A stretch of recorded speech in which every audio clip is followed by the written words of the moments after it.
sangre, entonces vamos a entrar a hablar de lo que es el aparato circulatorio. Ustedes saben que dentro de la bomba de propulsión de la sangre que tenemos es el corazón, entonces vamos a empezar a recordar un poco de esto. ¿Está bien? Ustedes recordarán que este corazón tiene unas dos aurículas. La aurícula derecha está relacionada con la vena cava superior y el ventrículo con las venas pulmonares. La aurícula estará relacionada con igual las venas pulmonares que vienen, y el ventrículo izquierdo estará relacionado con la aorta, ¿verdad? Bien, muy sencillo.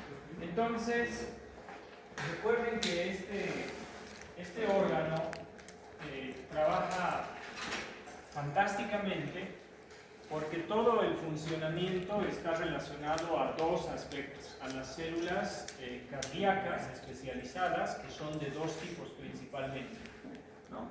Las capas, que ustedes recordarán, el pericardio, el miocardio y el endocardio, que es la parte más interna, y vemos hay una capa de tejido conectivo y hay una capa bastante voluminosa, especialmente en el ventrículo izquierdo, que es el músculo, ¿no es cierto?, el miocardio. ¿Está bien? Perfecto. Entonces vamos recordando un poco de lo que era anatomía, histología, pero luego hay que entrar a ver el funcionamiento. ¿Sí? ¿Qué hace de que, por ejemplo, las aurículas se contraigan a un diferente ritmo de lo que son los ventrículos? Y cómo en un espacio tan pequeño puede funcionar tan coordinadamente. Y todo este mecanismo de funcionamiento, básicamente, ¿sí?, de todos los elementos que la conforman, se debe a conocer estos aspectos. Por un lado tenemos lo que es la electrofisiología del corazón. Ustedes recordarán de que en muchas partes de nuestro organismo, lo venimos repitiendo en la parte práctica, tenemos en la parte exterior de la célula cargas iónicas positivas. Esa carga iónica positiva importante se la determina para el funcionamiento de este órgano al sodio, ¿sí? El sodio. Y por otro lado, si se ve en la imagen y se la puede leer, dentro, ¿qué vamos a tener? Vamos a tener proteínas, vamos a tener fosfato y vamos a tener sulfato. ¿Sí? Vamos a tener principalmente proteínas, sulfato y fosfato. Esta PO4 es lo que es fosfato, proteínas y sulfato, SO4. ¿Qué quiere decir eso?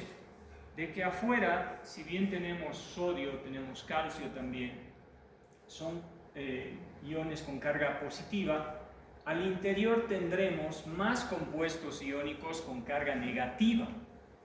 Eso quiere decir, por ejemplo, que el sulfato, las proteínas y el fosfato tienen carga eléctrica negativa. Tenemos un poco de potasio, acá también lo menciona, pero no es tan importante, digamos, para la determinación de la carga eléctrica. ¿Está bien? Entonces, podemos decir de que en el corazón hay dos lugares especiales que están cargados eléctricamente. ¿Sí? Vamos a ir poniendo esos dos lugares. Empecemos por esto.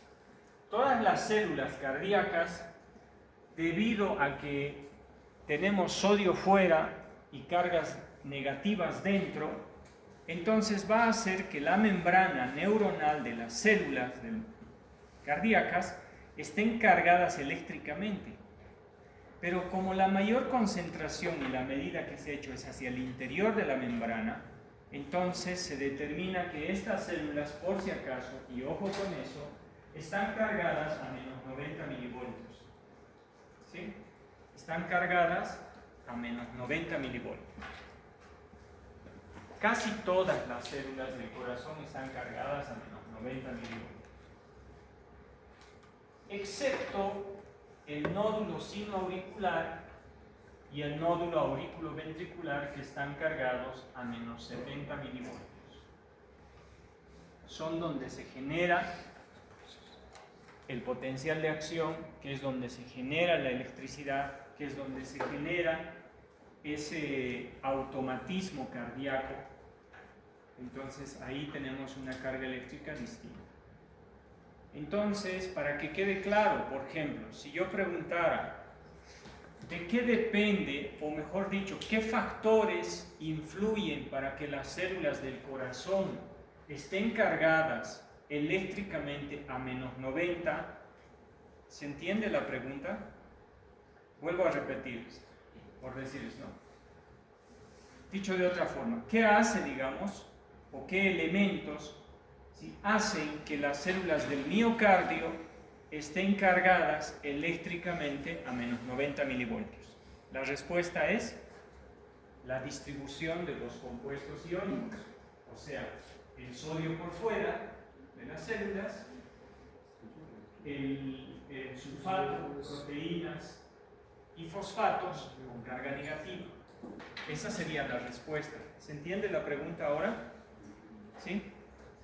Bien. Si yo les pregunto entonces, ¿qué hace, qué elementos, o cómo, o de qué forma, cualquier cosa que yo le ponga ahí, que determine el potencial de membrana de menos 90 milivoltios, ustedes automáticamente tienen que pensar de que tienen cargas eléctricas positivas fuera y cargas eléctricas positivas o negativas dentro. Lo único que tienen que recordar es que el sodio está fuera, el sulfato, el sulfato, proteínas y fosfatos están dentro, y esos son con carga negativa. Nada más. ¿Está bien? Ya les di la respuesta. Muy bien. Entonces, ¿cómo le denominamos a esta carga eléctrica cuando no existe funcionamiento? Quiere decir, si estuviéramos en reposo total, absoluto, ¿no? Precisamente se le llama potencial de membrana en reposo. ¿Sí? Otra pregunta, de pronto, ¿sí? ¿Cuánto es el potencial de membrana en reposo de las células miocárdicas? Respuesta. ¿Cuánto es el potencial de membrana en reposo de las células miocárdicas? La respuesta es menos 90. Tienen que empezar a cantar. ¿Ya? Menos 90 milivoltios. Si yo preguntara cuál es la carga eléctrica, el potencial de membrana en reposo del nódulo sinoauricular y el nódulo auriculoventricular, menos 90. Fácil, ¿verdad? Entonces no se confundan, piensen en eso, si es que hacemos esas preguntas. ¿Está bien? Muy bien. ¿Qué pasa entonces, o por qué mencionamos esto de que esté en reposo? Porque luego va a venir acción, precisamente el potencial de acción o la despolarización. Por lo tanto, ¿sí? Decimos que cuando tenemos un potencial de membrana en reposo, hay otro término que se utiliza y se dice que estas células están polarizadas. ¿Estarán polarizadas positiva o negativamente? Negativamente. Listo. Ya sabemos por qué, ¿no? Por esa distribución del lugar. Entonces, ¿qué pasa cuando pasa la despolarización? O sea, ¿qué ocurre con estos compuestos iónicos que está uno fuera y los otros dentro? Tiene que haber un intercambio. Por lo tanto, ¿qué va a entrar? Sodio. Entonces no se olviden, esta es otra pregunta que muchas veces se confunde, y yo siempre, y en el segundo parcial igual era una pregunta clave, que era para que ocurra la despolarización, ¿qué compuesto iónico es el principal que actúa? Sodio. Listo, nada más tienen que pensar en sodio. ¿Está bien? Entonces quiere decir que cuando el sodio ingrese acá adentro de la célula, ¿sí? Estaba cargado negativamente. Pero como está entrando sodio y el sodio es positivo, por lo tanto, entonces va a cambiar la polaridad. ¿Está bien? Y se ha determinado de que a menos 65 milivoltios, de menos 90, cuando llega a menos 65 milivoltios, se dispara el potencial de acción y nada lo detiene. Ahí hay una ley que se llama la ley del todo o nada. quiere decir que cuando alcanza el punto umbral, todas las proteínas que son voltaje dependientes para el sodio se abren. Entonces es como si abrieran todas las puertas posibles para que entre sodio, y el sodio entra abruptamente, ¿no? Entonces, ¿cuándo ocurre eso? Cuando los sodios empiezan a ingresar y cambia el voltaje a menos 65. Después de ese punto umbral, se dispara y la despolariza, o sea, la saca de su polaridad negativa y la lleva a una polaridad positiva, que puede llegar hasta más 30 milivoltios. Entonces cambió de menos 90 hasta más 10, más 20, y su pico más alto puede ser más 30 milivoltios. Entonces la despolarizó, sacó de la polaridad negativa y la llevó a la polaridad positiva. ¿Está bien? Entonces ahí. Veamos entonces cuál es este sistema de conducción que tiene el corazón. Ustedes recordarán seguramente por anatomía. Tenemos el nódulo sinoauricular. Es el primero. De este nódulo sinoauricular, ojo con esto, ya lo vamos a ver ahorita en imágenes.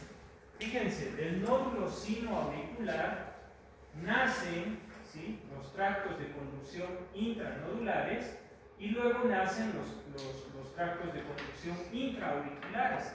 Quiere decir, por ejemplo, el nodo sinoauricular se encuentra en la aurícula derecha y va a tener tres ramas, una anterior, una interna y otra posterior, y además va a tener el haz de Bachmann, que ese haz de Bachmann que dice acá, el haz de Bachmann es el que se encarga de ir de la aurícula derecha a la aurícula izquierda y es el que le va a dar, digamos, la electricidad para que ocurran los movimientos de contracción. Entonces, del nodo sinoauricular, ¿qué nacen? Los tractos de conducción internodulares que van a ir a las aurículas. ¿Está bien? Y luego, para la aurícula izquierda, el haz de Bachmann, que también nace del nodo sinoauricular. ¿Está bien?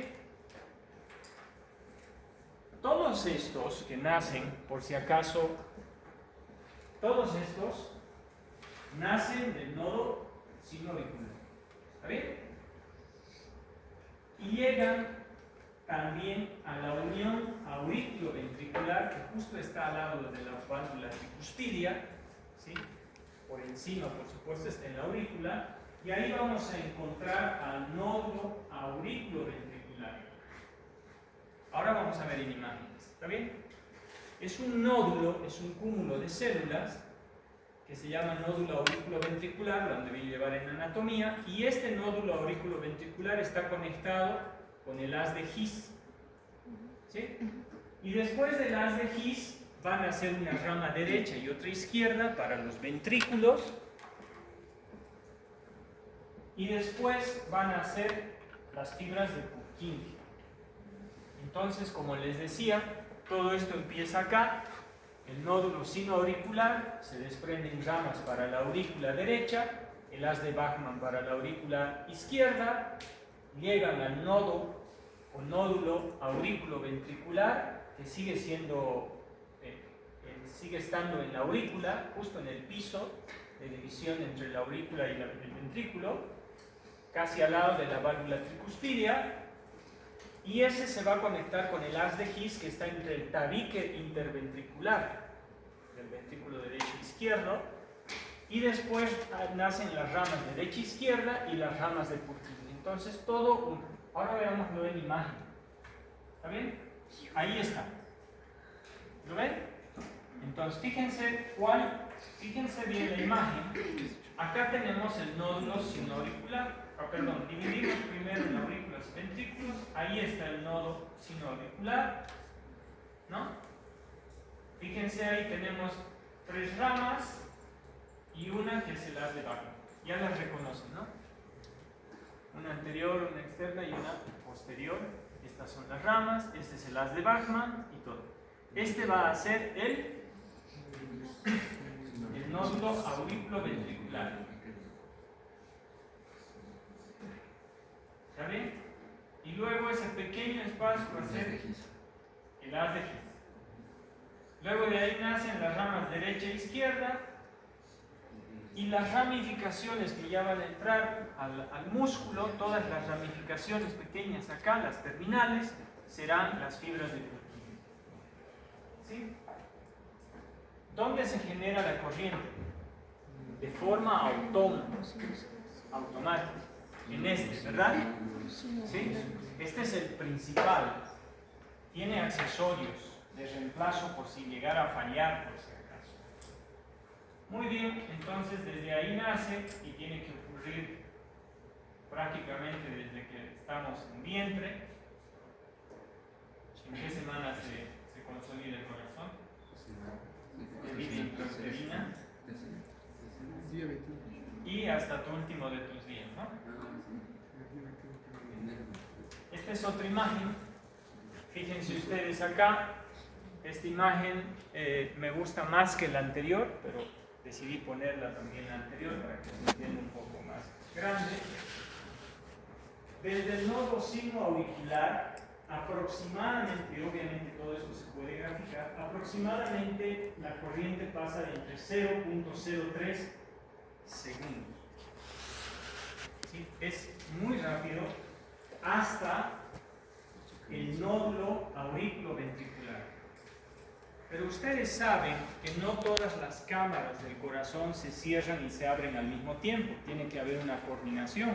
Y de hecho, una se tiene que contraer para que se llene el ventrículo se tiene que cerrar, luego la aurícula del otro lado, entonces es bastante complejo, ¿verdad? Esa complejidad el organismo lo ha solucionado porque la velocidad de conducción del impulso nervioso del nódulo sinoauricular hasta el auriculoventricular es muy rápido, pero del nódulo auriculoventricular a las de His lo retarda. Es como si le frenara. Y de hecho va de 0.04 a 0.06, que es superior al otro. Entonces, la cantidad de electricidad que viene del nodo viene con una velocidad, pero entre el nódulo auriculoventricular y el haz de His lo frena, para que le dé tiempo a los ventrículos de hacer el llenado y además para que cobre fuerza para la contracción muscular, ¿no? Y después obviamente esto ya tiene otro tipo de velocidad de conducción ya un poco más moderada. Entonces esas más o menos son las funciones de este sistema de conducción que tiene el corazón para expulsar la sangre. Esta imagen la tomé porque nos ayuda a recordar de que el principal elemento autónomo, el marcapasos del corazón, es el nódulo sinoauricular. Pero el organismo, como si pensara, o lo que es tan sabio es la biología, ha diseñado, pero esto a mí me fascina porque es como si pensara, ¿no es cierto? O sea, las células, o sea, cuando nos hemos formado, se pregunta, yo digo, si fuera una célula, se pregunta, dice, ¿y si falla el nodo sinoauricular, qué hacemos?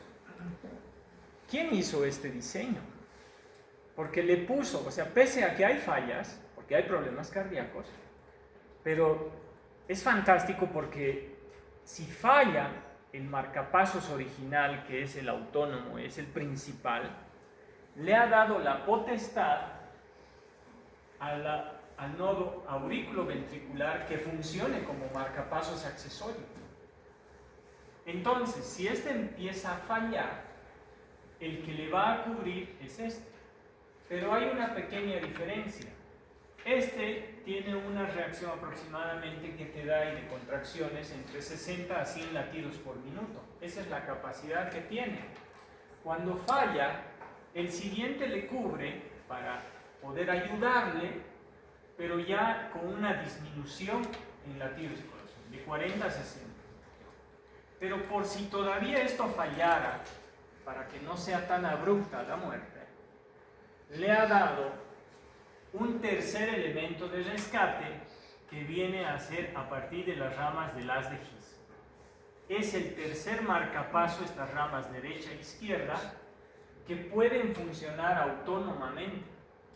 Eso quiere decir que si la corriente no se produce en el nódulo sinoauricular, estos otros relevos están capacitados para despolarizarse y generar un potencial de acción y todavía hacer funcionar al corazón. ¿Sí? Uno pensaría que solo el nódulo sinoauricular es el que va a generar despolarización automática y un potencial de acción como la electricidad para que todo funcione. Pero si fallara, tiene los otros relevos que tienen esa capacidad, ¿no? Y obviamente cuando entran en función se van tomando, digamos, con mayor fuerza. ¿Sí? Y todo eso se puede graficar. Entonces, la conducción de ese impulso bioeléctrico, por supuesto, tiene que llegar a la célula muscular del corazón. ¿Sí? Cuando llega a la célula del corazón, ustedes recordarán de que este que está en celeste es la sarcolema, ¿verdad? O sea, es la membrana celular. Esta es una célula, ¿sí? Especializada. Y recordarán que esta es la sarcolema, ¿sí? La sarcolema, que es la membrana celular, se invagina hacia el interior. ¿Sí? ¿Se fijan acá? De hecho, esto se les llama túbulos T. Y estos túbulos T están relacionados. ¿Qué es esto en amarillo? Tiene como una red.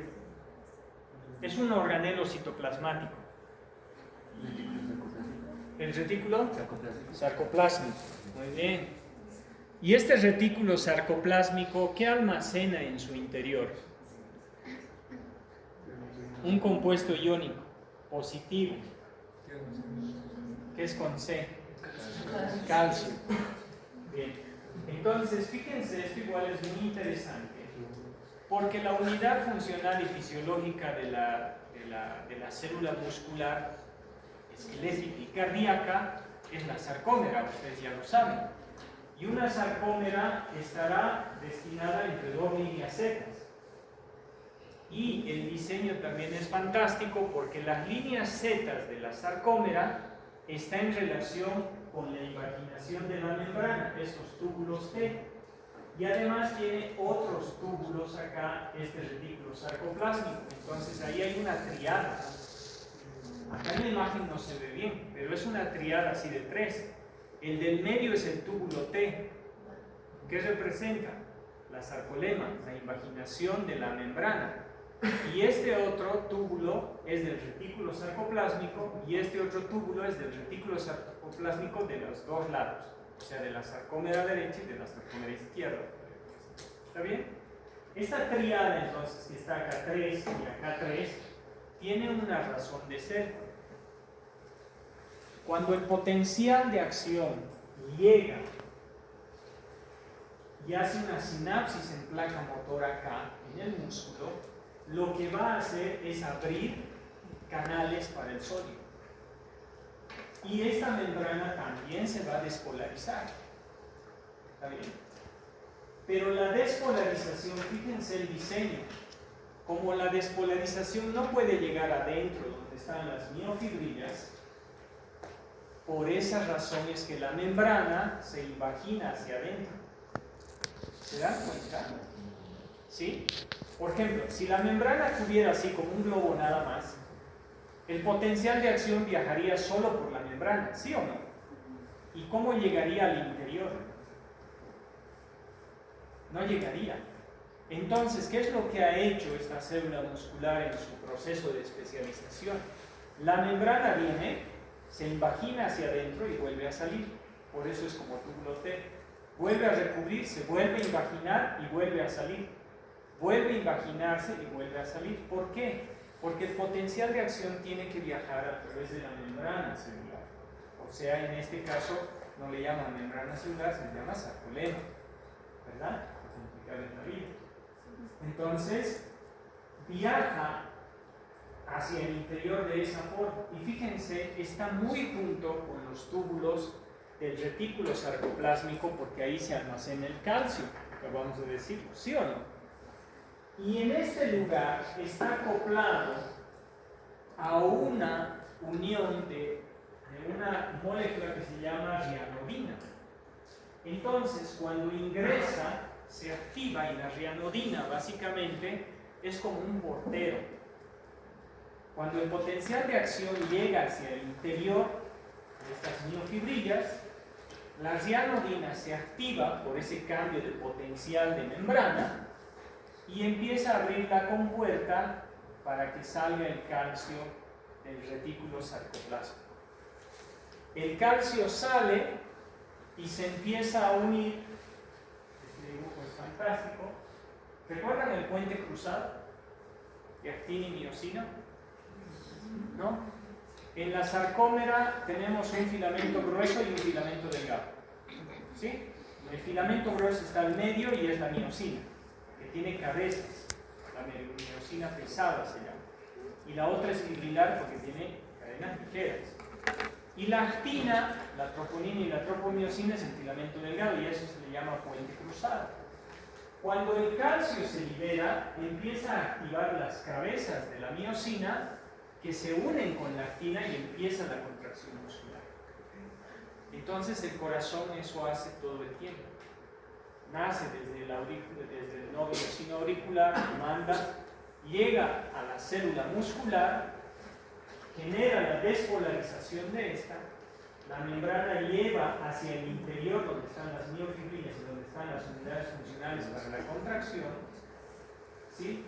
A través de esta molécula de rianodina abre las compuertas para el calcio. ¿Y dónde estaba el calcio? En el retículo sarcoplásmico. Y el calcio es el que va a activar a las cabezas de la miosina para que este puente cruzado se acorte. Y eso es lo que obviamente va a utilizar con gasto de energía, y eso va a ser a través de la hidrólisis del ATP, y otra vez tiene que volver a formarse a través de la acetilcoenzima A, otra vez y todo eso, ¿no es cierto? Entonces, es bastante fascinante cómo funciona todo este. Preguntas hasta acá, si es que alguien quiere compartir algo igual. Preguntas probables que podrían haber en este caso, ¿sí? Por ejemplo, que también en el segundo parcial lo vamos a ver, que es neurofisiología y fisiología neuromuscular, pero ya de otra forma. Pero no se olvide, una pregunta muy importante es esta invaginación, porque es fantástico.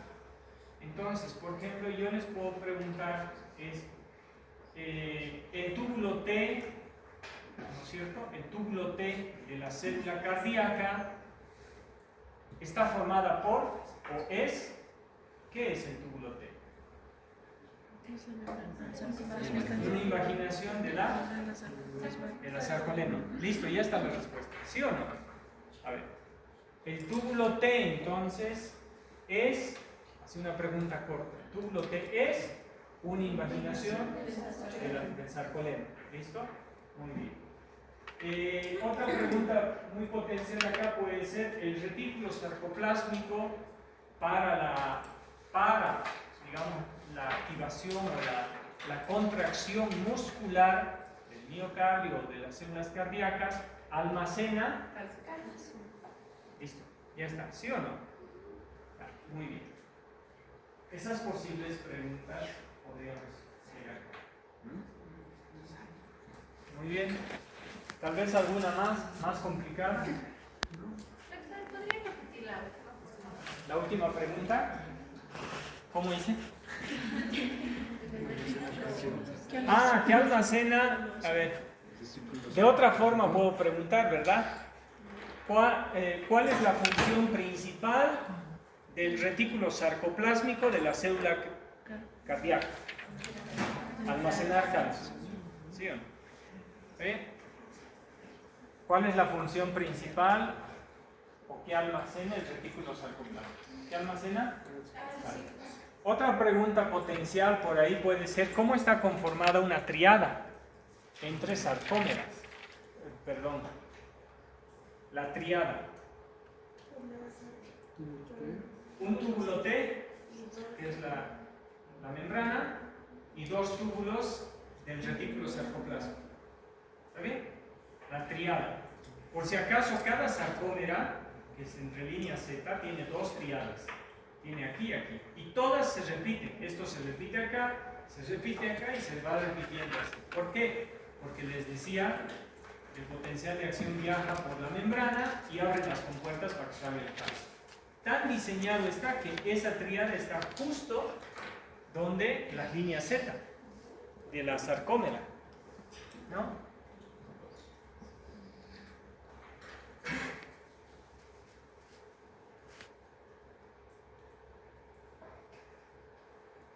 Este es el otro ejemplo, que es muy bonito. Esta línea, ¿qué creen que representa? ¿Ah? Usen la imaginación. ¿Qué es? El túbulo T. ¿Y el túbulo T qué es? La membrana celular del miocito, o también le pueden decir sarcolema, no hay problema. De las dos cosas voy a hacer valer. Y fíjense entonces cuando esto entra al interior, y aquí está el de rianodina, y aquí dice uno de rianodina tipo 2, que es el que se activa. Y básicamente es como una compuerta, ¿no? Y este es el puente cruzado, por si acaso. Pero este puente cruzado está mal, porque este en azul es la miosina. Esta es una línea Z, esta es la otra línea Z, y desde las líneas Z se extiende la actina, y la actina no es así. Este dibujo está mal, ¿está bien? La actina es así. Esta, que es la miosina, debería ser así. ¿Por qué? Porque estas cabezas son las cabezas o denominadas meromiosina pesada. Entonces, muchas cosas del internet no están tan bien, ¿verdad? Sí. Después vamos a ver esto en el segundo parcial, porque vamos a volver a llevar. Entonces, se puede graficar lo que ocurre tanto en el nivel de conducción de la electricidad como en la célula cardíaca. De hecho, estos gráficos lo relacionan así. ¿Sí? Este puede ser, por ejemplo, la despolarización y repolarización de lo que es los conductos de conducción. El nódulo sinoauricular, el aurículo ventricular, la rama derecha, las de His. Y esta otra, que es distinta, porque tiene una subida muy abrupta, y luego les voy a explicar cuando hablemos de lo que son las ondas P, las Qs, y la S y la T. Entonces vamos a entender qué representa cada una, y así cuando tú veas un cuadro de esas cosas que suben y bajan, vas a entender qué es o qué significa cada una de esas cosas. Entonces esto se puede graficar desde el momento que esta membrana estaba polarizada a menos 90 milivoltios, llega un potencial de acción, o mejor dicho, se genera en este caso de forma autónoma un potencial de acción, aumenta la permeabilidad para el sodio, se empieza a despolarizar, inicios de la despolarización, puede haber despolarización fallida, pero eso sí hay en el corazón, hay falla. En cambio, en sistema nervioso central y periférico puede haber, es distinto, ¿no? Pero en este no podría, porque si no habría problema cardíaco. Eso tiene que funcionar como reloj suizo. Entonces, inicios de la despolarización tiene que llegar hasta el punto umbral y luego ocurre ya lo que es la despolarización y la contracción del músculo. Todo ocurre más o menos en el mismo tiempo. Y todo tiene un ciclo, por supuesto, porque tiene que haber una despolarización y una repolarización. ¿Está bien? Y la repolarización, por ejemplo, ahí, si yo preguntara, la repolarización está a cargo de una proteína transmembranal, la cual es, ¿quién saca 3 sodios y mete 2 potasios? La bomba de sodio y potasio. O sea que la bomba de sodio y potasio se activa después de que ha ocurrido el potencial de acción, y es más bien el encargado de volver a equilibrar el asunto, ¿sí o no? ¿Verdad? Tiene que equilibrar el asunto. Pues quiere decir que cuando mucho sodio está dentro de la célula, pues eso no se queda así, se activa en la bomba de sodio y potasio y empieza a sacar el sodio para afuera, vuelve a meter el potasio para adentro y lo reequilibra. ¿Para qué lo reequilibra? Para que vuelva a producir ionio. ¿Sí o no? Ahora eso tiene que ser muy rápido, por supuesto. ¿Verdad?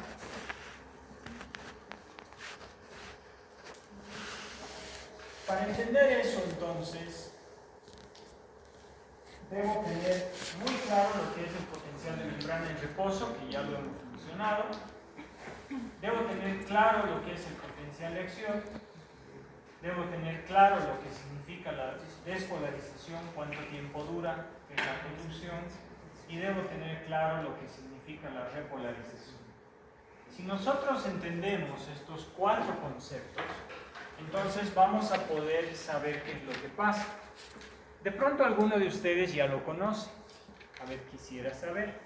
¿Ustedes saben qué significa estas pequeñas ondas que vienen aquí? Porque si estuviera en reposo, estuviera así, cuando mueren, ¿verdad? En una película y te pones a llorar, que sale tu lágrima aquí porque era el más querido. O en la novela. ¿Sí? ¿Sí o no? Entonces aparece la máquina y aparece un pi. ¿En serio? Murió a ser el personaje principal. ¿Qué significará esto? Porque también ocurre lo contrario, ¿no es cierto? Hacen la reanimación y luego ¡pip!, empieza a sonar. ¿Qué son estos?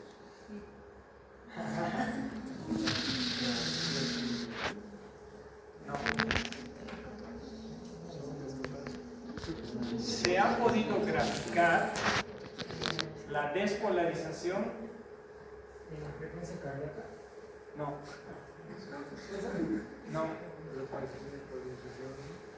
Estas son despolarizaciones. Esto está así. ¡Pi! ¿No es cierto? Cuando empieza a oscilar es porque sodio está entrando.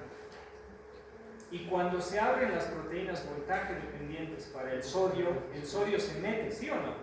Porque hay un gradiente de concentración mayor fuera de la célula, ¿sí o no? Entonces el sodio ingresa. Pero cuando se abren todas las compuertas, ¿se imaginan abrir todas las puertas para el sodio? Pues el sodio se mete, ¿sí o no? ¿Y qué hace? Se despolariza. Y esta imagen de acá, hasta el pico más alto, es la despolarización. ¿Y qué pasa cuando cae? La repolarización, se activa la bomba de sodio y potasio, empieza a sacar el sodio, vuelve a meter el potasio. ¿Está bien? Y luego debería llegar a lo plano para volver a subir. Despolarización, repolarización, despolarización, repolarización. ¿Sí? Pero ¿qué pasa con estos que son inferiores? Por debajo de la línea. ¿Qué son? A eso se le llama hiperpolarización.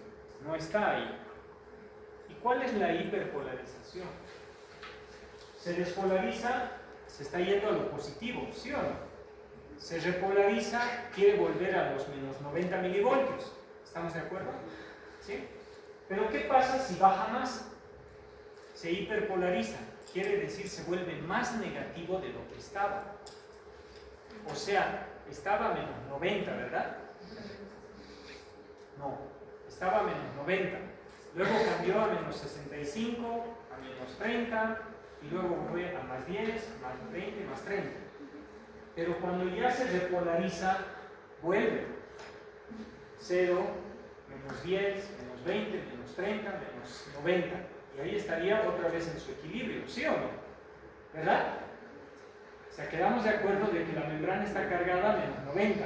Ese es su estado fisiológico. Si se despolariza, se fue a más 10, y cuando se repolariza quiere decir que tiene que volver a menos 90, que es lo que le gusta a la célula, ¿sí o no? Para vivir. Entonces pasa de que más bien aquí se hiperpolariza. ¿Qué quiere decir? En vez de que esté más 90, menos 90, va a ser menos 100, menos 110. Se vuelve más negativo. ¿Por qué pasa eso? Porque cuando esto cae, ¿sí?, mucho sodio sale y a veces salen más cargas positivas. Por lo tanto, adentro se queda todo lo negativo.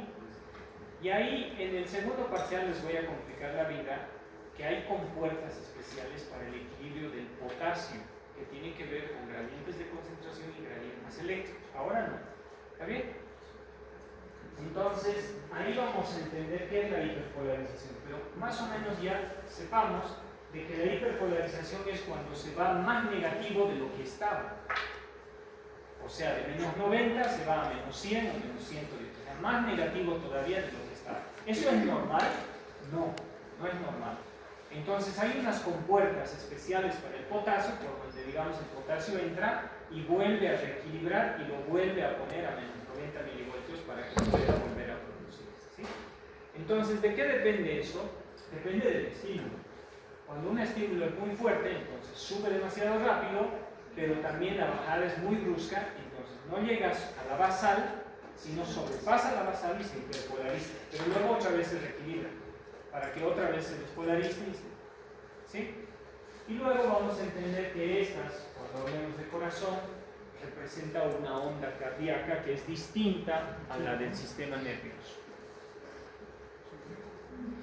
¿Se entendió? Hasta acá. Entonces, luego vamos a... La próxima repetimos esto, ¿está bien? Ya. Hasta aquí entonces voy. Pues ya bien, sí está.